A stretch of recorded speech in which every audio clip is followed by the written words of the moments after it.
వస్త్రదానం గొప్పది. ఒక్క వస్త్రం దానం చేస్తే ఆ బట్ట జినిగేదాకా ఇది ఎవరు పెట్టినంటే శ్రీనివాసు పెట్టినది బట్ట. శ్రీనివాసు పెట్టిన ఇది శ్రీనివాసు పెట్టిన బట్టలు అని ఆ బట్ట జినిగేదాకా ఆ మనిషి ఎల్లప్పుడు పెరిగిన బట్ట ఉన్నప్పుడు ఎల్లకాలం ఆ మనిషి ఆది కట్టదు.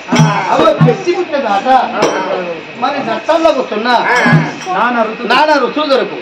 అదే పెట్టి పుట్టిన పసాన కొండకుండా బంగారు కొండకుండా పసాని కొండ ఆనాడు వాళ్ళ శ్రీనివాసు మరి ఒక్క వాళ్ళకు నమ్మక కవల్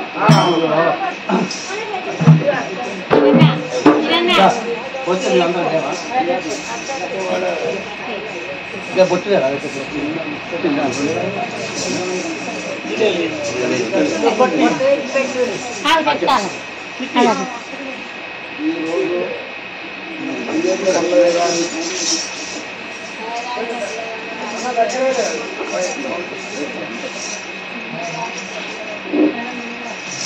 ఈరోజు వెంకటేశ్వర మల్లయ్య గారి వారి ఆత్మకు శాంతి చేకూరాలని మనమందరం మన మనసులో ఒక 2 నిమిషాలు ఆయనకు మౌనం పాటిద్దాం. ఈ తాత మా ఇంటికి ఎదురు ఉండి మా ఇంట్లో మనిషి లెక్కనే ఉండి ఎన్నో రకాలుగా ఆయన ఎనలేని మనిషిగా ఉండి నేను మరవలేను ఆయనను. ఇప్పుడు ఎల్లప్పుడూ మా ఇంటి ముందట్లే మా ఇంటిలో ఉన్నట్టు అనిపిస్తుంది. అలాంటి తాతకు ఆత్మశాంతి చేకూర్చాలని మనందరం ఒక్కసారి మనస్ఫూర్తిగా చెప్పుకుందాం. ఇంకొకటి, ఇలాంటి కళాకారులను మనం తప్పకుండా వాళ్ళని ప్రోత్సహించాలి. ఎందుకంటే ఈ కాలంలో ఇలాంటి వారు దొరకడం అనేది చాలా కష్టం. అన్ని ఇప్పుడు సినిమాలు టీవీలు ఇలాంటివి వచ్చినాయి. కానీ ఈ కళాకారులను మనం ప్రోత్సహించి వారు చెప్పే కథలో ఎంతో అర్థం ఉంది. అలాంటి అర్థాన్ని మనం గమనించి చాలా తప్పకుండా మన నరసన్న గారు వారి కుటుంబం గారు కూడా క్షేమ ఉండాలని కోరుతూ ఇలాంటి ఎప్పుడైనా వీళ్ళను ఎన్నో రకాలుగా ఉన్నారు, కళాకారులు చాలా రకాలుగా ఉన్నారు. వాళ్ళందరినీ మనం ప్రోత్సహించి ఇలాంటి ప్రోగ్రాంలు ఎన్నో చేపట్టాలి.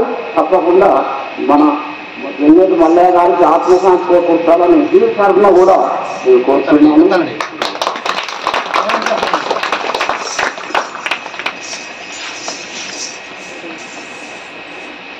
ఇది నడుస్తుందా బాబు? చెప్తున్నా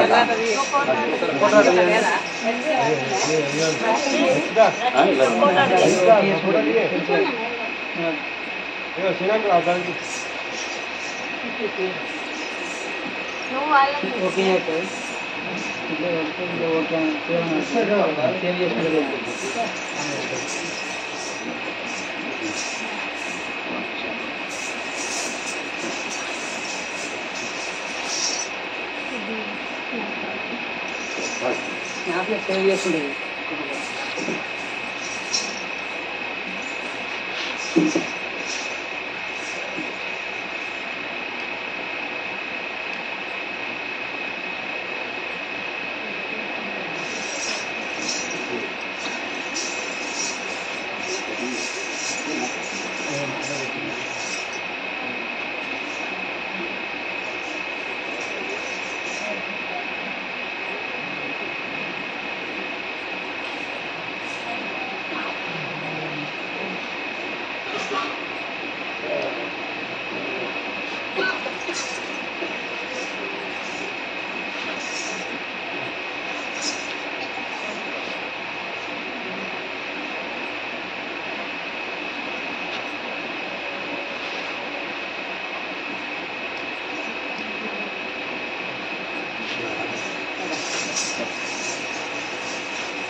మర్చిపోతాను.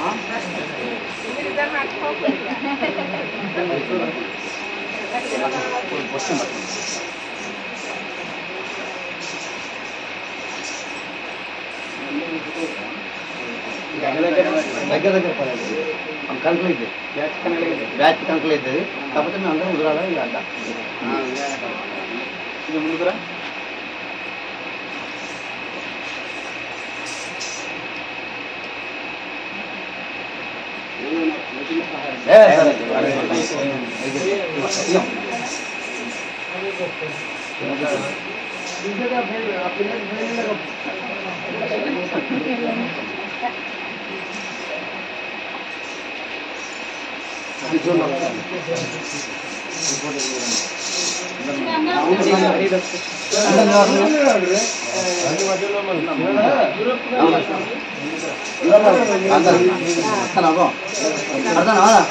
ఓకే రైట్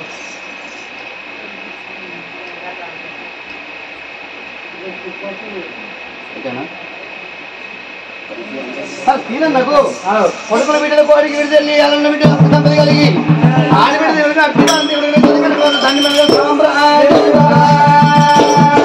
మల్లికార్జున మీ అంటుంది కొడుకుల బిడ్డల కోటికి విడితే అల్లుల బిడ్డలు అతిక సంపద కలగాలి